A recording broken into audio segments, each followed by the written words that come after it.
What's up guys, I'm Phoenix Master 1 and welcome to my Forma building guide for this month's Sacred Stones Hall of Forms featuring Legendary Eirika, Legendary Ephraim, Young Innes, and Winter Artur.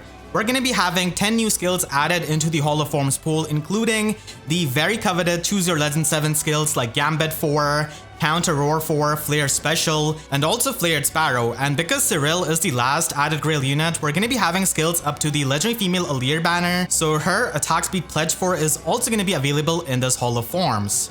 Let us start with Legendary Eirika, who's going to be a very popular pick from this Hall of Forms because she is Eirika and she's still really powerful, especially with the options that you can get in this Hall of Forms. So she's got Storm Sealant as her preferred weapon, which gives her +3 attack, and if she initiates combat or if she's not near an ally, then she can get +4 to all of her stats and also get special charges +1 per attack. So this is really good for her for triggering the high cooldown specials, and then at start of combat, if her HP is at or above 25%, then she can get another layer of +4 to all of her stats, and also gets the speed-based damage reduction, which can go up to 40%. So with this weapon, she's able to trigger the specials a lot easily, which is really nice thing for a Cavalier because they only have access to Heavy Blade. So having the special charges in her weapon is good, and at max investment or high investment, the speed-based damage reduction can be helpful even though she's not the fastest unit by the modern standards. And she does have her exclusive skill in Lunar Brace 2, which does enable Canto 2, which is really good on a Cavalier, and it also gives her the null follow-up effect. And then finally, she can also deal true damage based on 15% of foe's defense. So this is pretty nice for getting some true damage. So even though this is not as good as Moonlight Bangle or Brave Eirika, it is still a pretty decent skill to have on a Cavalier, and it can definitely work out on a budget. But with this Hall of Forms, you can definitely try and get something else for her slot B, which is going to be improving her performance. So overall, Brave Eirika is a pretty decent Sword Cavalier as a Water Legendary unit, and there's still much to be expected out of a Sword Cavalier because the standard has been set really high with stuff like Brave Seliph and Tea Time Ira, and Legendary Nana is also another Sword Cavalier who can pierce through the damage reduction. And if you really like her, you can certainly try and get some premium skills which are going to be improving her performance. So when it comes to her special, you can try and get Ruptured Sky, even though she would want Ether with Gambit, but still Ruptured Sky is a premium skill that you can pick up, and it can be useful with her preferred slot B skill, and it is a lot more rare than Ether, who you can just get from 4-star Chrom by upgrading him. And for slotty skill, Flared Sparrow is going to be the best premium slotty option for player phase nuking, and this is going to be helpful for setting up the flame terrain and also getting the damage as your combat begins against the enemy. So it is really good for nuking the enemy with that kind of damage. And if you're trying to have a bit more of a mixed phase option, then Attack Speed Clash 4 could be something that you can run, and Distant Attack Speed Solo could also be an option at max investment if you're trying to tank with the damage reduction that she has got. For slot B, I would heavily recommend you to get Gambit 4 because it gives her 15 true damage per hit with Ether or Miracle. It doesn't really work with Gale Force, so those are the specials that you will have to run. And Gambit 4's true damage is actually a lot better than her preferred slot B skill because her preferred slot B skill scales off the damage based on opponent's defense. And your opponent would need to have 100 defense in order for you to get 15 true damage out of her preferred slot B skill. But in the case of Gambit 4, you can easily get 15 true damage per hit by just running a 5 cooldown special. And the fact that Storm Sealant doesn't have -1 special cooldown makes Gambit into even better slot B option for her, and it also has special charges built in, so it's not like you're going to be heavily penalized for running a high cooldown special because she can still get the special charges out of her weapon and trigger those specials. So if I'm being real, I think that Gambit 4 is a lot better than Lunar Brace 2, even though you're going to be missing out on Counter 2 and Null Follow-Up. It is still going to be giving you that true damage, which is a lot better, and also damage reduction. And it also gives you the speed and defense debuff on the opponent, which can be useful. So it is going to be trading off Counter 2 and Null Follow-Up, and you can definitely try and outsource Null Follow-Up to her as the status effect if you really want to have that. And I think Gambit 4 is going to be a pretty nice pickup, even if you're still going to be using Lunar Brace 2. And another premium slot B option is Flow Desperation, but I don't really think that it is as good as Gambit 4 for Legendary Eirika.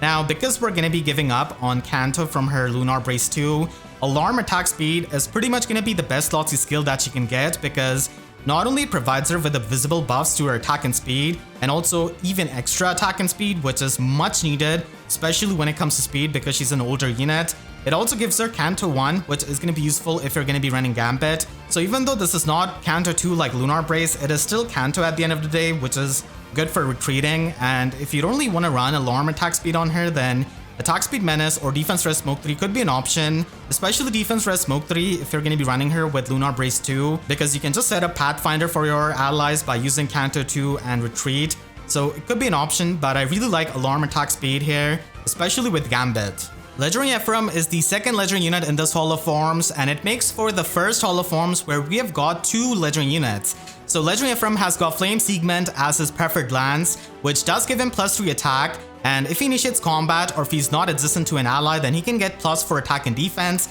and he also gets the guaranteed follow-up attack, which is helpful because he's not that fast, and then with his Weapon Refine, he's able to get -5 attack and defense debuff on the enemy and also gets the special charges per attack, and this is going to be both on his hits and also the enemy's hits. So this is a pretty decent weapon, but it's not really all that unique compared to something like Arcane Xiang, which other Lance Cavaliers can run. But what makes him unique is definitely Solar Brace 2. So this enables counter 2 just like Legendary Eirika, and this does give him the Null Guard effect or the half tempo offensive effect. So this enables him to completely ignore the guard skills of the enemies and trigger his specials like Gale Force or Ignis because of the special charges in his weapon. And finally, he heals up 10 HP after the combat, which is pretty nice for a more physically bulky Cavalier, but it can be a bit annoying if you're trying to fall into the Wings of Mercy range on like a Gale Force team, so it does have anti-synergy with that. So he's a lot better as a hit and run unit if you're going to be running him with Gale Force because of the special charges in his weapon, and the Null Guard with Solar Brace 2 is really good because Cavaliers don't really have easy access to Null Guard skills, and having Null Guard along with the special charges is pretty strong combo. So overall, Legendary Ephraim is a decent Lance Cavalier, and especially with Solar Brace 2 giving him the Null Guard does make him a bit more unique, but still overall I do think that Legendary Eirika is a bit better legendary unit and does get a lot more things out of this Hall of Forms than he does. Still, if you're trying to get the premium skills on him, then you can certainly try and get Attack Defense Clash, which is going to be giving him a lot of attack and defense, and also debuff neutralization to 2 of his stats. And you can also try and get Ether or Gale Force, but I think they're a lot easily available, so Ruptured Sky can again be the premium special that he can pick up. And unlike Legendary Eirika, I don't really think that his Solar Brace 2 should be replaced with Gambit for most of the matchups, because Null Guard is extremely integral to his playstyle, especially with the special charges that he can try and get. And you cannot really outsource Null Guard all that easily, as it's not a status effect and you'll have to run Legendary Female Byleth. And for Eirika, she can easily get the outsourced Null follow-up and then get the counter from the Alarm skill. So Solar Brace 2 is a bit different. Maybe this can change in the future if he gets some kind of tempo status effect, but until then, Solar Brace 2 is still a pretty good option. But if you're trying to get a premium slot B skill, then again Gambit 4 can be a pretty nice option for the same reason as it is for Eirika, because both of these units do have non-1 special cooldown weapons, and they have special charges in their weapons, so they can trigger their specials and also get the damage reduction and the true damage out of Gambit 4. And Lull Attack Defense 4 is also an option that you can run. And if you're going to be using him with Solar Brace 2 that gives him Canto 2, then it is going to be having good synergy with Defense Res Smoke 3, which is going to be setting up Pathfinder so that he can retreat to his allies, and then his allies can just get the better movement. But if you're trying to run him with Gambit 4, then Attack Defense Alarm could be a pretty nice skill that he can get. And even without Gambit, it can be still a good skill because you're going to be getting that extra attack and defense in the combat. And Attack Smoke 4 could also be an option for the mix phase if you're trying to get follow-up negation, and essentially get the Omnibreaker effect with the guaranteed follow-up attack of his weapon and the Slotsy skill. Panic Smoke 4 is also an option, and it does give him the foe penalty doubler effect. Flared Sparrow is also something you can get for his slot A, but obviously he's not going to be needing the speed as much as Legendary Eirika does. And Legendary Eirika makes the use out of the speed a lot better, so you can consider these skills if you're trying to get Legendary Ephraim from this Hall of Forms. Young Innes is a free-to-play colorless infantry archer with Bow of Frelia as his preferred weapon, and this does provide him with -1 special cooldown, so stuff like Glimmer, Ruptured Sky, and Moonbow becomes a 1 cooldown special, and at start of combat, if his HP is at or above 25%, then he can get +6 attack and speed in the combat, and if his special triggers, then he can do +7 true damage on that special hit, and he can also neutralize foes' percentage-based damage reduction skills like Close Call 4, Dragon Wall, Vital Astra, and stuff like that. So it is going to be pretty helpful for piercing through the damage reduction completely. And when he came out, I would say that at that point he was like the best free-to-play unit that we had, because we didn't really have as much damage reduction piercing, let alone like full damage reduction piercing like Young Innes, but over the time we did get a lot better nukes, And now we've got a lot more units who can pierce through the damage reduction, and we also have magical and physical null follow-up, and also special spiral 4, so it's not really going to be as unique anymore, but still, he can function as a pretty nice infantry archer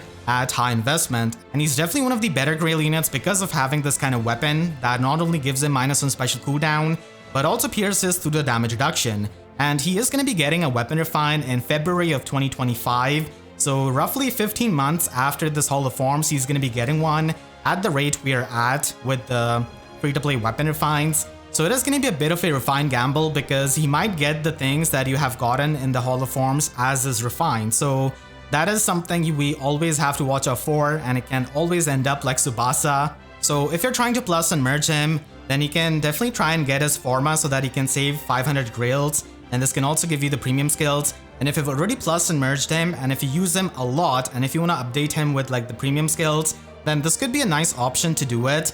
If you're going to be getting the premium skills on him, then you can try and get Ruptured Sky as a special because he can already pierce with the damage reduction with his weapon. So Deadeye is definitely not something that he needs. And if you're trying to get some other weapons for him just for fun, then White Cap Bow Plus could be an option.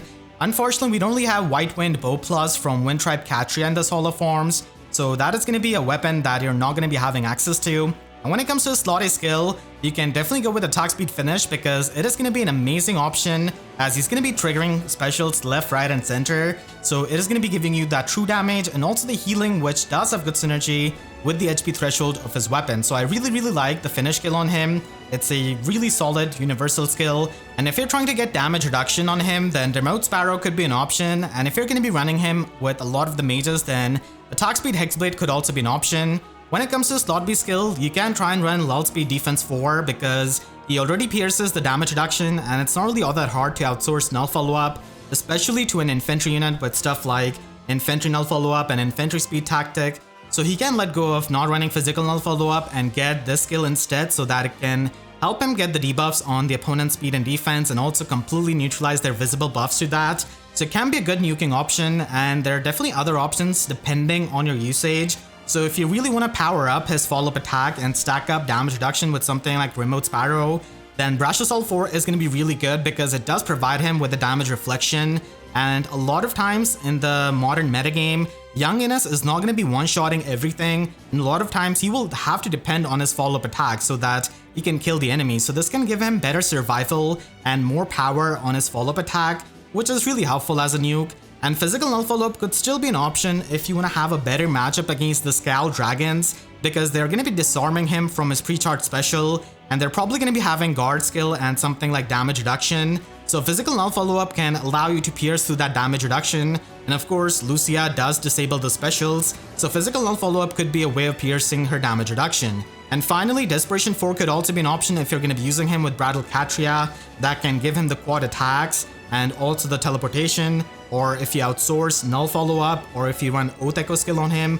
All of those are going to be the options that are going to be useful with Desperation 4. And finally, for his slot C, Time Pulse 4 is going to be a solid option to pre-charge his 1 cooldown specials like Ruptured Sky, Moonbow, and Glimmer and constantly loop them and have them available, because he does depend on his special triggers to get the true damage and also piercing the damage reduction of the enemy. So it is a really important part of his playstyle, and if you've already got Time Pulse 4 on him, then you can also try and get some other skills like Attack Speed Pledge, which can be helpful if you're running him with Desperation 4 on a Brattle Katria team.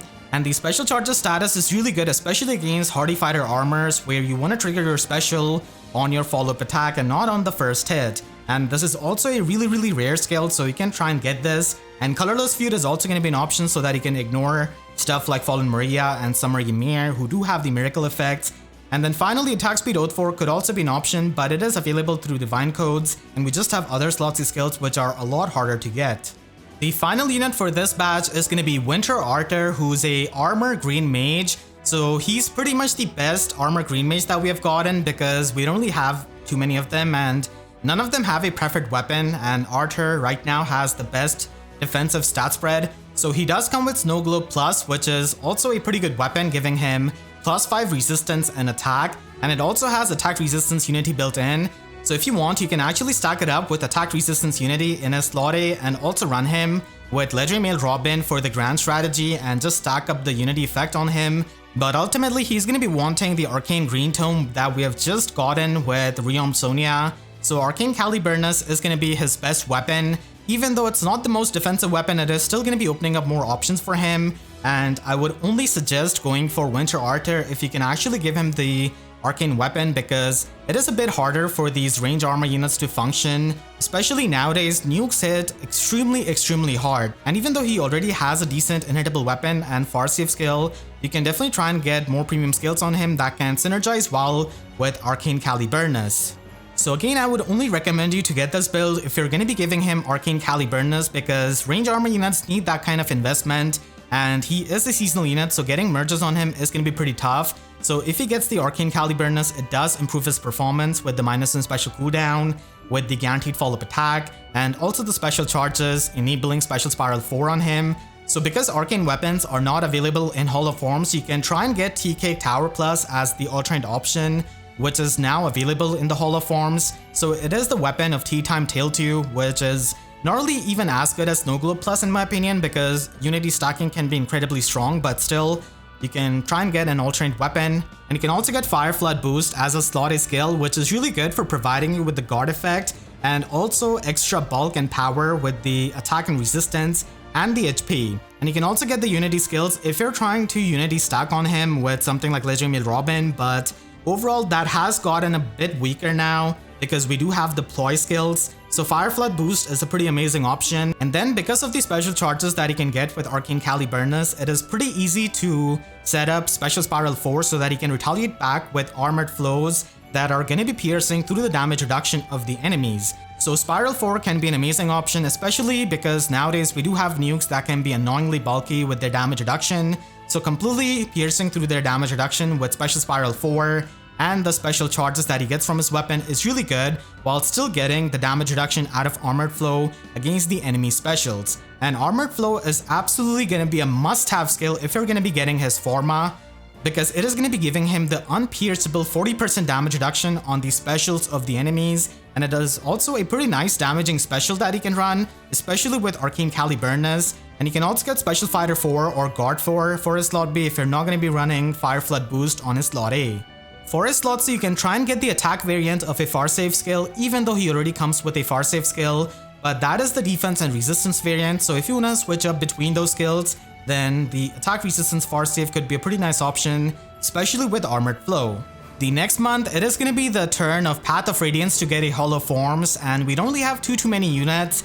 I think that either Young Soren is going to show up or Young Ileana for sure, because they always have a magical option in these Holo forms in form of a mage or a dragon, and clearly Path of Radiance has no dragons, so that's why I think that Young Soren or Young Ileana are pretty much guaranteed, either one of them or both of them.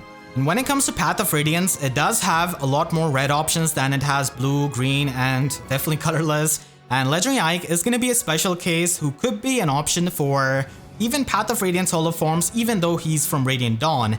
And let me elaborate on why I think that Legendary Ike is possible for next month's Holo forms. So the first thing is that Path of Radiance has absolutely no Legendary or Mythic options, and they've always put a Legendary unit in Holo form since this year's April, when we had Legendary Tiki. So if they're wanting to put a Legendary unit that is still a more high value unit than a lot of the other units, then Legendary Ike is going to be the option. Now the thing which really made me think that he's going to be in next month's Holo forms is the fact that his scheduled rerun was actually shifted from January 2024 to November 2023. So why would you shift the rerun of a unit unless they were meant to be on a Holo forms banner? And next month we're also going to be having rerun of Legendary Marth, Legendary Eliwood, and also Plumeria's Remix banner. And they'd probably want a new banner unit to be color sharing with Remix Plumeria so that it can have better value. And Legendary Marth and Legendary Eliwood are significantly better than Legendary Ike together for like the color sharing of the second Remix banner. And another thing is that Yuna is already confirmed for December's Radiant Dawn Holo form with her scheduled rerun, and December has no Remix banner scheduled, so only Yuna is going to be the option, so there's no chance of Legendary Ike appearing on the Radiant Dawn Holo forms. And finally, this is going to be making him the exception in Holo forms because Legendary Ike is from Radiant Dawn, but still at the end of the day, he is from Tellius after all. So now I hope that it makes a lot more sense why I think that Legendary Ike has a chance in next month's Holo forms. Maybe I could be wrong about this, but I do have a strong feeling that he's probably going to be on the Hall of Forms. Even though Legendary Ike is not all that strong in comparison to a lot of the Legendary units, he is still Ike at the end of the day. So he's incredibly popular, and a lot of people are probably going to be wanting to Forma Soul him so that they can have the premium skills on him. So if I had to narrow down the candidates for next month's Hall of Forms, then I'm going to be having Legendary Ike in the red slot,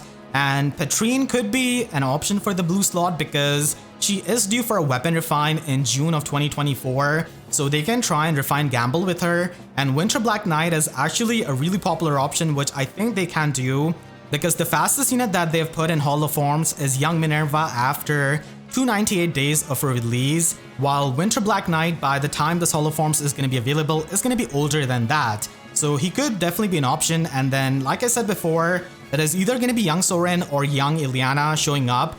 And Young Ileana is present in the Divine Codes, and also we just got an Arcane Green weapon, so maybe she has a bit more chances than Young Soren, but still Soren does have a pretty solid shot here. And if they're not going to be giving us Legendary Ike, then Young Mia could be an option as well, because she is going to be the prime candidate for Prime 4 skill that you can try and get, and she's also available in Divine Codes, and a lot of times they do put the Divine Codes units in these Hall of Forms, so she could be the next red option, but I think it's probably going to be Legendary Ike. And Marcia could also be an option for the blue color, because many times they do put these units so that they can incentivize you to pull for the arcane weapons. And next month is Legendary Dimitri's remix, and he's probably going to be color sharing with Rearmed Ingrid, who gives Arcane Lewin, which is going to be Marcia's best weapon. And finally, Young Boyd could also be the Grail option that they can put if they're not going to be putting Petrine in that batch. Come back to this video next month to see if I was right or wrong, or if I was just coping for Legendary Ike. And make sure to share this video with your friends if they're trying to build up any of these units from the Hall of Forms. And I hope you all enjoyed this video. If you did, then make sure to leave a like and a comment, helps you tremendously. And if you really enjoyed, you could always support me directly by using super thanks down below or by becoming a YouTube member. And for more FE videos, make sure to subscribe and hit the notification bell, because YouTube sub boxes are about as functional as people who wanted Garrick in this Hall of Forms. So with that said, I'll see you guys next time. Thank you so much for watching and have a great day.